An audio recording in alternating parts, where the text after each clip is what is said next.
pont qui relie la ville d'Obala aux 3 grands lycées de cette ville est défendu. Monsieur le ministre, que je vois en face de nous est venu ici. Il s'est engagé à effectuer ces travaux qui n'ont pas avancé, alors que ce pont présente un grand danger pour les populations de ces quartiers. Monsieur le secrétaire général, monsieur le ministre d'État, parce que c'est une petite chose de décider d'être votre retour à Yaoundé que ce pont soit construit. Les chefs viennent de parler, voilà, c'est le centre de la ville. Je ne ferai pas de jaloux en me disant nous allons faire le ministre du pont. Obala seul a inscrit 52 000 électeurs pour plébisciter le chef de l'État en octobre 2027. Qui dit mieux, monsieur le ministre, non. Obala mérite donc au moins ce pont qui ne coûte même pas 200 millions. Monsieur le ministre d'État, vous avez encore du chemin. Vraiment très rassuré et rassurer le président Paul Biya de notre soutien et l'effectif.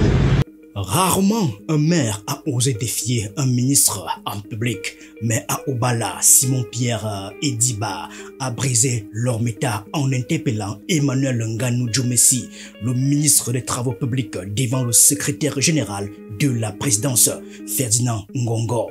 Un camouflet retentissant, une humiliation publique pour un ministre déjà fragilisé par les critiques sur l'état désastreux des routes au Cameroun. Mais au-delà du clash, cette scène révèle un mal profond, des milliards engloutis dans les infrastructures routières, des chantiers interminables et un réseau routier qui continue de s'effondrer. Qui est responsable? Pourquoi le Cameroun, malgré des budgets faramineux, roule-t-il en marche arrière? Décryptage. Le journal Le Messager, dans son édition du 30 octobre 2024, ne mâche pas ses mots. Il y a 10 ou 15 ans, des actions efficaces auraient dû être menées. Hélas, l'immobilisme et l'attentisme de certains décideurs ont empêché toute opération de réhabilitation. En clair, les routes camerounaises ne sont pas seulement victimes de l'usure du temps, mais aussi d'une gestion chaotique et d'un manque d'anticipation.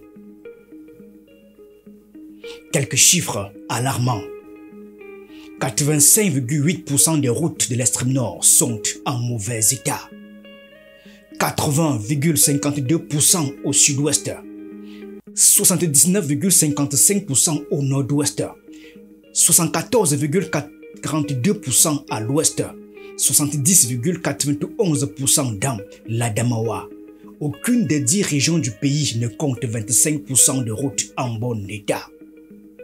L'axe Douala-Yaoundé, poumon économique du pays, est une véritable catastrophe alors que sa modernisation traîne depuis des années. Douala, Bafoussam et Garoua, Ngaoundéré, pourtant vital pour l'économie, sont en piteux état malgré les annonces répétées de leur réhabilitation. Chaque saison des pluies transforme certaines routes en piscines à ciel ouvert. Des zones entières restent enclavées, freinant le commerce, la circulation des biens et des personnes et parfois même l'accès aux soins en urgence. Pourquoi un tel désastre? Comment expliquer cet échec alors que le Cameroun a injecté des milliers de milliards dans ses infrastructures ces dernières années? Le budget du ministère des Travaux publics en 2025 s'élève à 638,576 milliards de francs CFA, un des plus élevés du gouvernement. Un budget pour bitumer 754,76 km de route. Mais malgré cet océan de milliards, les Camerounais ne voient aucun changement concret. Quelques faits troublants. 1470 milliards de francs CFA engagés dans 157 projets routiers, mais seulement 39% de taux d'exécution.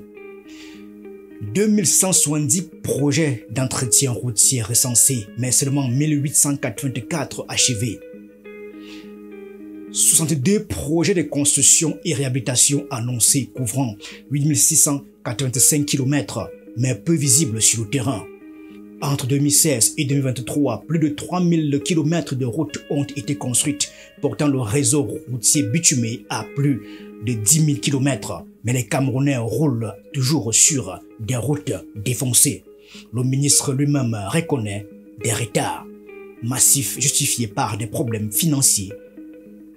Il explique: les entreprises prestataires ne sont pas toujours payées dans les délais escomptés. Conséquemment, le rendement est affecté négativement. Comment expliquer qu'un ministre avec un tel budget peine à payer ses prestataires? Les travaux traînent sur plusieurs années quand ils ne sont pas simplement abandonnés. L'autoroute Douala-Yaoundé devait être une vitrine. Elle est devenue une honte nationale.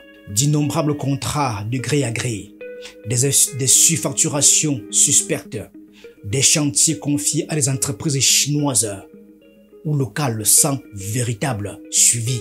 Quand une route est construite, elle se détériore en quelques années, faute de maintenance. Les routes réhabilitées deviennent rapidement impraticables. Conséquence directe, le coût des transports explose, la sécurité routière se dégrade et l'économie en pâtit. Les Camerounais se demandent où va l'argent.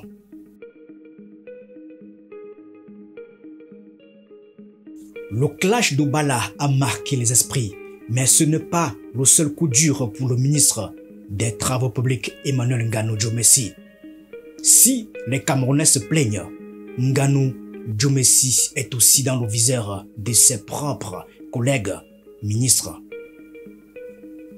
Martin Bangagele, le tout-puissant patron de la police, l'a récemment taclé sur l'état déplorable des routes et le chaos de la circulation. Un message clair et direct. Et il n'est pas le seul.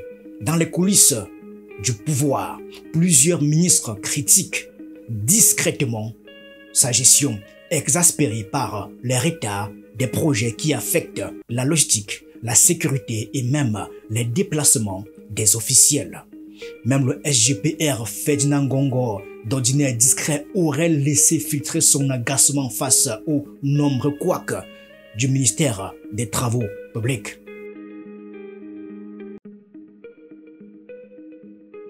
Des milliards engloutis, des routes qui s'effondrent, des projets lancés mais des chantiers à l'arrêt, des Camerounais qui attendent et des ministres qui se renvoient la responsabilité.